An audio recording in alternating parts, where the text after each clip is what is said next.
प्राचीन काल रे महर्षि अत्रि नाम जड़े महान ऋषि थिले। तांको धर्मपत्नी माता अनुसुया निजर तपस्या सतीत्व एवं अखंड पतिव्रता धर्म पाई त्रिभुवन रे विख्यात थिले। तांको सतीत्वर तेज एते प्रबल थिला जे एहार गुणगान देवलोक रे मध्य हेउथिला। दिने देवर्षि नारद त्रिलोक भ्रमण करू करू वैकुंठ कैलास एवं ब्रह्मलोक रे पहुंचिले। सेठारे से माता लक्ष्मी, माता पार्वती एवं माता सरस्वती आगरे अनुसया सतीत्वर भूरी भूरी प्रशंसा कले। यह शुणी तीनी देवी मनरे टिके ईर्षा जात हैला। सेमाने भाबिले जे साधारण मर्त्यलोकर जणे नारी किपरि त्रिदेवी ठारू मध्य अधिक प्रतिभक्ता होई परिबे।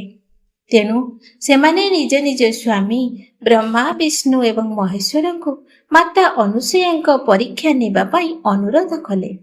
पत्नी मानक जिदागरे हार माने स्वयं त्रिदेव पृथ्वी पृष्ठ को आसिले।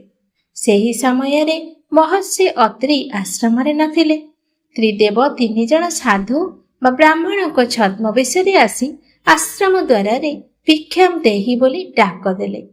अतिथि मानक देखि माता अनुसुया श्रद्धार सह भोजन धरी बाहर को आसिले।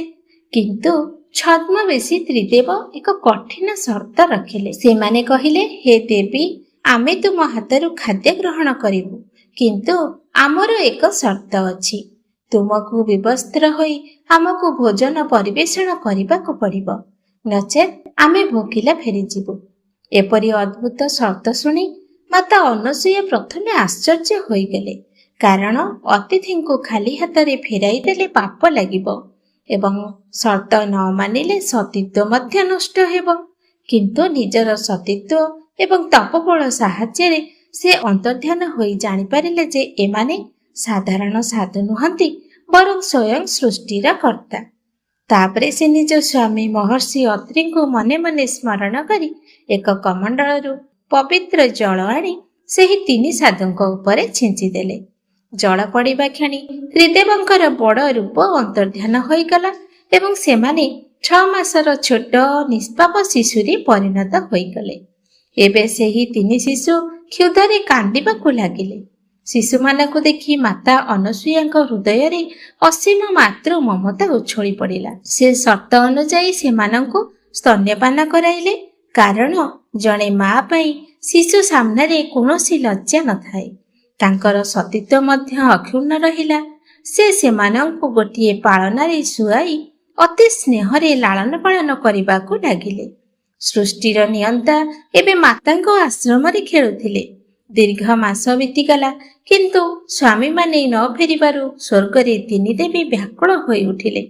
समस्त वृत्तांत जानिबा परे सेमाने निजर अहंकार त्याग करी माता अनुसुयाଙ୍କ आश्रम रे पहुंचिले एवं क्षमा प्रार्थना कले। सेमाने कांदी कांदी कहिले, माता, आमको क्षमा करि दियंतु एवं आम स्वामी मानंको सेमानकर प्रकृत रूप फेराई दियंतु। माता अनुसुया करुणावतारी थिले। से पुनर्बार कमंडलरू जल छिंची त्रिदेवंकु पूर्व रूप प्रदान कले।